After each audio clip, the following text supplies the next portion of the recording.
ప్రపంచ యుద్ధం వస్తుందని అందరూ ధనవంతులకి కూడా ఒక నమ్మకం వచ్చేసినట్టుంది. ప్రపంచ యుద్ధం గురించినటువంటిది. ఎందుకంటే ఒకటో ప్రపంచ యుద్ధం, రెండో ప్రపంచ యుద్ధం ఉన్నట్టుండి ఒక సిల్లీ కారణాలతోనే వచ్చింది. ప్లస్ ఆర్థిక సంక్షోభాలు వచ్చిన సమయంలో దాన్ని డైవర్ట్ చేయడానికి పాలకులు యుద్ధాల వైపుకి తీసుకెళ్తారన్నటువంటి చరిత్ర చెప్తున్నటువంటి సాక్ష్యం.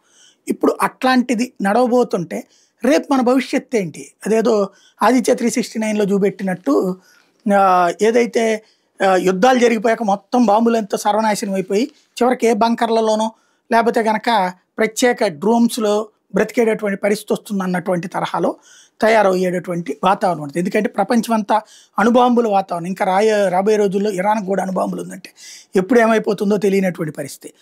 ఇదంతా ఎందుకు చెప్పాల్సి వస్తుందంటే ప్రపంచవ్యాప్తంగా అపర కోటీశ్వరులు, వందలు వేలు లక్షల కోట్లు ఉన్నటువంటి వాళ్ళు భారీ బంకర్లను ఏర్పాటు చేసుకుంటున్న వీడియోలు ఈ మధ్యన వైరల్ అవుతున్నాయి. ఆ బంకర్లలో ఉండడానికి ఏది బాగా లోతుగా 20-30 అడుగుల లోతులో బంకర్లు, వాటిని అణుబాంబులు కూడా ఛేదించలేనటువంటి సిస్టమ్స్ని ఇవి తయారు చేసే కార్పొరేట్ కంపెనీలు వచ్చినాయి. ఇప్పుడు ఇంటర్నేషనల్గా వందల వేల కోట్ల రూపాయలు పెట్టేసి అక్కడ తగిన వస్తువులతో కూడినటువంటిది, అంటే ఒక 2 ఏళ్ళైనా 3 ఏళ్ళైనా ఒక 5 ఏళ్ళైనా బ్రతడానికి తగినటువంటి ఏర్పాట్లు చేసుకునేటటువంటి అడుగులు వేస్తున్నారు. తాజాగా చూస్తే ఫ్రాన్స్ అధ్యక్షుడు మ్యాక్రాన్ రేపో మాపో దిగిపోతాడన్నటువంటి ప్రచారం ఉంది.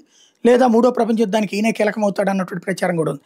ఆయనంట 148 మిలియన్ యూరోలతో 148 మిలియన్ యూరోలతో ఒక అండర్ గ్రౌండ్ బంకర్ పెట్టుకున్నాడట. ఈ మూడో ప్రపంచ యుద్ధం వస్తేనే, లేకపోతే ఆడ దేశం మీద దాడి జరుగుతుంది అనుకుంటున్నాడో ఏమో తెలియదు. ఇప్పుడు ఇంటర్నేషనల్గా ప్రచారం జరుగుతుంది ఏంటంటే ఇరాన్కి సంబంధించినటువంటి వాళ్ళు ప్రచారం చేస్తున్నారు. ఒక స్విస్ ఫర్మ్ ఓపిడమ్ అనేటటువంటి సంస్థతో ఈ అండర్ గ్రౌండ్ బంకర్ ఏర్పాటు చేసుకున్నట. అండర్ గ్రౌండ్ బంకర్లో స్విమ్మింగ్ పూల్, జిమ్ కూడా ఉంటుందట. అలాగే పార్కింగ్ కూడా ఉంటుందట అక్కడ. అది స్పెషాలిటీ దాంట్లో. దానికోసం బిలియన్ల కొద్దీ సొమ్ముని వెచ్చించాడు అన్నటువంటిది ప్రచారం జరుగుతోంది. ఎంతవరకు వాస్తవమో తెలియదు.